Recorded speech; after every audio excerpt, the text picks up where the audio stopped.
Hey friends, it's Pastor Dan here on Friday for the last day of our devotions this week as we continue our 40-ish day journey through the book of Daniel.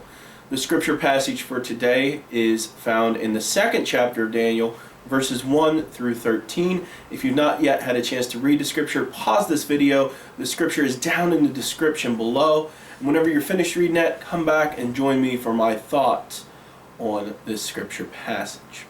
For those that have already read the scripture, today we read about King Nebuchadnezzar and a struggle that he was having.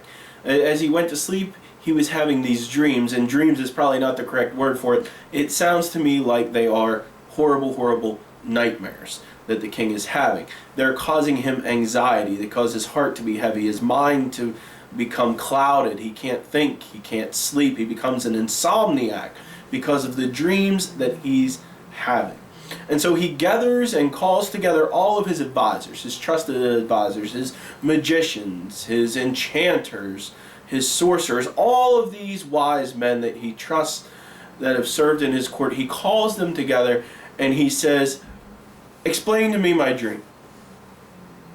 And I'm sure there's a lot of sideways glances between these wise men of Babylon, because they have no idea what Nebuchadnezzar's dream is.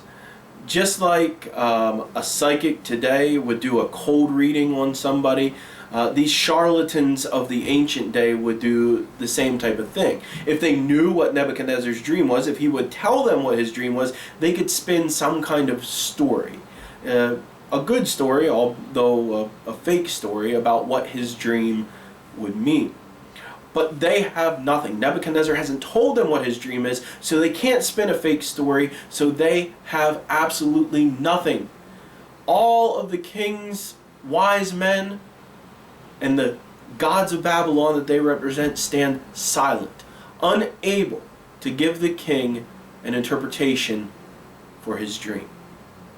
And they say, "King, nobody could do what you ask." And that angers the king. See, you don't say no to a king. And so he becomes angry, he becomes upset. He sentences all of the wise men, not just the ones in the court, but all of the wise men of Babylon to be put to death. The trouble is that includes Daniel and his 3 friends. They are considered wise men now in Babylon since their training's been complete. And so that's where our scripture stops for today. We'll pick up the story next week and see what happens with Daniel, his friends, and the rest of the wise men of Babylon. For today, our takeaway, I think maybe we have to look at what questions keep us awake at night. What things keep us awake at night? What questions do we ponder? And where do we go to seek answers for those questions? Are we going to charlatans, looking for the mystical answer? Are we seeking the secret knowledge? Or are we turning to God in prayer, seeking answers from the one who can truly provide them? Think about that this weekend. I hope you join us for worship on Sunday. Worship service will premiere right here on YouTube at 8 a.m. Eastern Time on Sunday morning. And then join us again on Monday for our next daily devotion. Until then, friends, do no harm, do good, stay in love with God.